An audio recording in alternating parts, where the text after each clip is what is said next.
सुर में गाना सीखिए पाधानीसा ऐप के साथ। AI powered personal music teacher from Saregama.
बदन छूने निगाहों से पिघल जाए जो होठों की नमी देखे, मचल जाए जो आँखों में हंसी देखे, पर आँखों की हंसी में गम के पहलू कितने देखे हैं, पर आँखों की हंसी में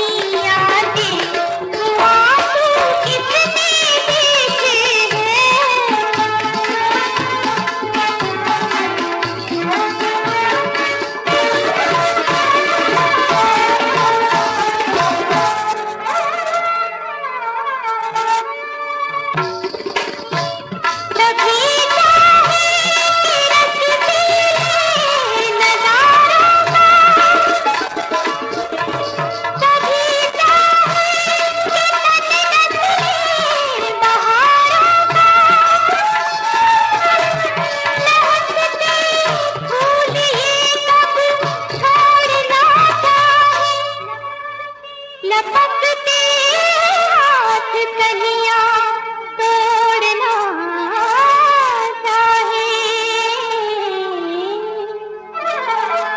जो शाखें टूटती हैं उनके बाजू कितने मीठे हैं, जो शाखें टूटती हैं उनके बाजू कितने मीठे हैं।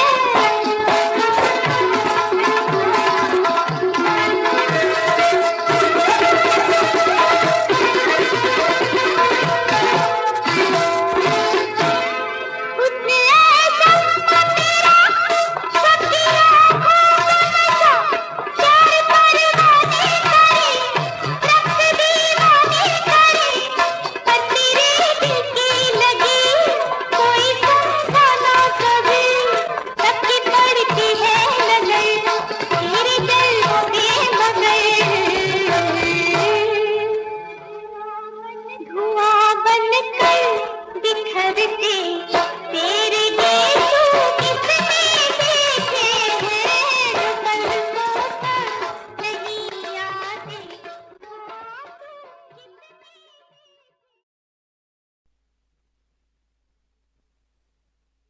कितने बरस हुए कि हमने किस्मत से एक बाजी लगाई थी, एक इकरार किया था, प्रतिज्ञा की थी।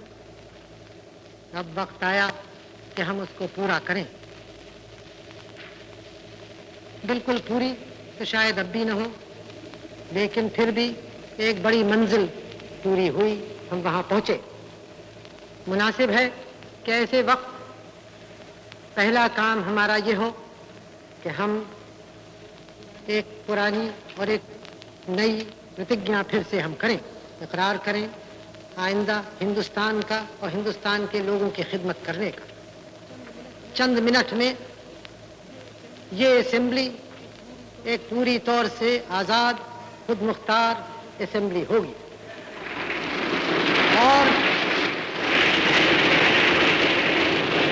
और ये असेंबली नुमाइंदगी करेगी एक आज़ाद खुद मुख्तार मुल्क की। चुनाचे इसके ऊपर जबरदस्त जिम्मेदारियां आती हैं और अगर हम उन जिम्मेदारियों को पूरी तौर से महसूस न करें तब शायद हम अपना काम पूरी तौर से नहीं कर सकेंगे। इसलिए ये जरूरी हो जाता है कि हम ऐसे मौके पर पूरी तौर से सोच समझ के इसका इकरार करें। और जो रेजोल्यूशन प्रस्ताव मैं आपके सामने पेश कर रहा हूं वो इस इकरार, इस प्रतिज्ञा का है। हमने एक मंजिल पूरी की और इसकी खुशियां मनाई जा रही हैं और हमारे दिल में भी खुशी है और किसी कदर गुरूर है और इत्मीनान है। लेकिन ये भी हम जानते हैं कि हिंदुस्तान भर में खुशी नहीं और हमारे दिल में भी रंज के टुकड़े काफ़ी हैं और दिल्ली से बहुत दूर नहीं बड़े बड़े शहर जल रहे हैं, वहाँ की गर्मी यहाँ तक आ रही है। खुशी पूरी तौर से नहीं हो सकती, लेकिन फिर भी हमें इस मौके पर हिम्मत से इन सब बातों का सामना करना है। न हाय हाय करनी है, न परेशान होना है। जब हमारे हाथ में बागडोर आई तो फिर उसको ठीक तौर से गाड़ी को चलाना है। आमतौर से जब मुल्क आज़ाद होते हैं काफ़ी परेशानियों, मुसीबतों, खूंरेजी के बाद होते हैं। कुछ काफ़ी ऐसी खूंरेजी हमारे मुल्क में भी हुई है और इस ढंग से हुई कि जो बहुत ही तकलीफदेह होती है। फिर भी हम आज़ाद हुए बाअमन तरीक़ों से, शांतिमय तरीक़ों से। और एक अजीब मिसाल हमने दुनिया के सामने रखी। आज़ाद हम हुए, लेकिन आज़ादी के साथ मुसीबतें और बोझे आते हैं। उनको हमें उनका सामना करना है, उनको ओढ़ना है। और जो हमने स्वप्न देखा था उसको पूरी तौर से उसको एक असल बनाना है। मुल्क को आज़ाद हमें करना था, मुल्क से गैर हुकूमत को अलग करना था, वो काम पूरा हुआ। लेकिन गैर हुकूमत को अलग करके तो काम पूरा नहीं हुआ जब तक कि एक एक इंसान हिंदुस्तान का आज़ादी की हवा में न रह सके और उसकी तकलीफ़ें दूर न हो और जो मुसीबतें हैं वो हटाई न जाएं। चुनाचे एक बहुत बड़ा हिस्सा हमारे काम का बाकी है और जब तक वो बातें पूरी न हो उस वक्त तक हमारा काम जारी रहेगा। बड़े बड़े सवाल हमारे सामने हैं और उनके तरफ देख के कुछ दिल दहल सा जाता है, लेकिन फिर हिम्मत आती है सोच के कि कितने बड़े सवाल पुराने ज़माने में हमने हल किए, तो क्या हम इन और सवालों से दब जाएंगे? ताकत और गुरूर कुछ हमारा अपना शख्सी और व्यक्तिगत नहीं है, लेकिन कुछ गुरूर है अपने मुल्क में, कुछ इत्मीनान है अपनी कौम की ताकत में, जिन लोगों ने इतनी मुसीबतें झेली, और इसलिए ये भी इत्मीनान होता है कि जो इस वक्त और परेशानियां और बोझे हैं उनको भी हम ओढ़ेंगे और उन सवालों को भी हल करेंगे। आखिर हिंदुस्तान में कैसा मुल्क है? अच्छा है कि हम इस वक्त खास तौर से इस बात को याद रखें, इस आज़ादी के दरवाजे पर जब हम खड़े हैं, कि हिंदुस्तान किसी एक फिरके का मुल्क नहीं है, एक मजहब वालों का नहीं है, बल्कि बहुत किस्म के लोगों का है, बहुत धर्म और मजहबों का है। किस तरह की आज़ादी हम चाहते हैं? हमारे तरफ से पहले भी ये कहा गया है, जो पहला रेजोल्यूशन मैंने यहाँ पेश किया था उसमें भी कहा गया था कि ये जो आज़ादी हमारी है वो हर एक हिंदुस्तानी के लिए है, हर एक हिंदुस्तानी को बराबर के हक, हर एक हिंदुस्तानी को उस आज़ादी का बराबर का हिस्सेदार होना है। इस ढंग से हम आगे बढ़ेंगे और अगर कोई ज्यादती करेगा तो ज्यादती को रोकेंगे, चाहे कोई हो। अगर किसी पे ज्यादती होगी तो उसकी मदद करेंगे, चाहे वो कोई भी हो।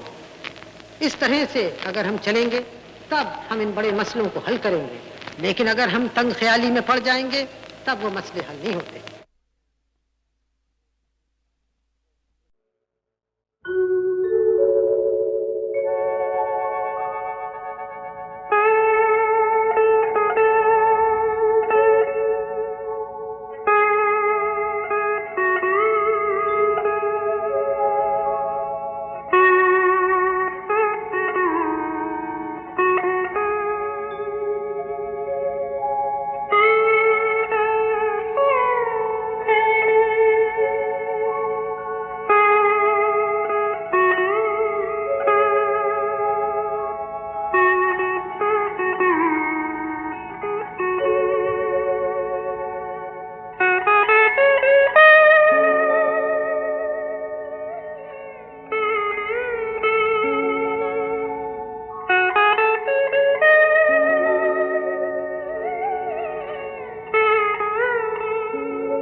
कभी कभी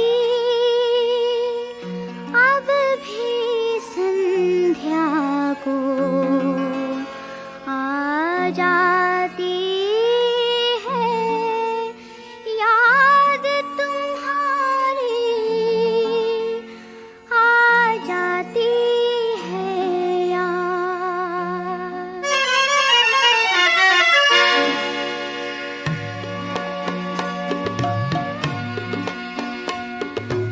कभी कभी